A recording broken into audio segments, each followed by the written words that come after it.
పీసీఓడికి cause ఏంటి? మెయిన్గా లావు ఉండడం, డయట్ మంచిగా మెయింటైన్ కాకుండా ఉండడం అండ్ ఎక్సర్సైజ్ చేయకుండా ఉండడం, ఇదంతా cause for PCOD. Environmental cause. The other cause is genetic cause.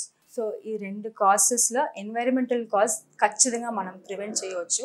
That is diet కరెక్ట్గా తీసుకోవడం అండ్ కరెక్ట్ టైం పడుకోవడం అండ్ డిసిప్లిన్డ్గా లైఫ్ స్టైల్ ఫాలో చేయడం. ఇది 3 మనం చేసామంటే ఖచ్చితంగా మనం పీసీఓడిని ప్రివెంట్ చేయవచ్చు. సో డయట్ ఏం తీసుకోవచ్చు పీసీఓడికి? మెయిన్గా లావు తగ్గాలంటే కార్బోహైడ్రేట్స్ కొంచెం తక్కువ చేయాలి. ఫస్ట్ థింగ్ కార్బోహైడ్రేట్స్ తక్కువ చేసి ప్రోటీన్స్ ఎక్కువ చేయాలి. సెకండ్ థింగ్ డిన్నర్ని నైట్ 6:30, 7కి ఫినిష్ చేయండి. నైట్ 9:30, 10కి తినేసి వెంటనే పడుకోవద్దు.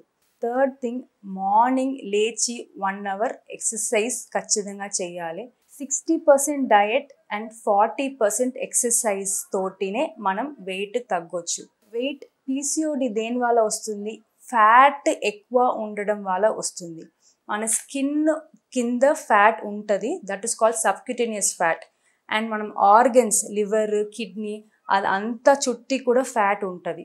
సో ఆ ఫ్యాట్ని మనం కరిగించాలి. కొంతమంది పీసీఓడి పేషెంట్స్ చాలా సన్నగా ఉంటారు, వాళ్ళకి ఫ్యాట్ ఉండడం తెలియదు. బట్ వాళ్ళకి అందరికీ లివర్, కిడ్నీస్, స్టమక్ చుట్టి చాలా ఫ్యాట్ ఉంటుంది. అది మన కన్నుకి తెలియదు. సో ఆ ఫ్యాట్ని మనం తగ్గించాలి. ఫ్యాట్ని తగ్గించామంటే పీసీఓడి తగ్గుతుంది. కొంతమంది బాగా ఎక్సర్సైజ్ చేసి మసిల్ మాస్ని తగ్గిస్తారు. ఆ మసిల్ మాస్ తగ్గించామంటే రాదు, పీసీఓడి తగ్గదు. ఫ్యాట్ని బాగా తగ్గించాలి. దానికి మనం ఫ్యాట్ కోసం ఫ్యాటీ డయట్ కూడా తక్కువ తీసుకోవాలి అండ్ ఎక్సర్సైజ్ చేసి చాలా ఫ్యాట్ బర్నింగ్ సెషన్స్ అండ్ బాగా బేసల్ మెటబాలిక్ రేట్ ఎక్కువ చేయాలి. అప్పుడు మనకి పీసీఓడికి చాలా యూస్ఫుల్ ఉంటుంది అండ్ ఆల్సో పీసీఓడి సిమ్టమ్స్ తగ్గుతుంది. 6 to 8 months మీరు చేశారంటే పింపుల్స్ తగ్గుతుంది, హెయిర్ గ్రోత్ తగ్గుతుంది అండ్ పీరియడ్స్ కూడా కరెక్ట్గా రావచ్చు. మెడిసిన్స్ లేకుంటే మనం పీరియడ్స్ని రెగ్యులర్గా చేయొచ్చు.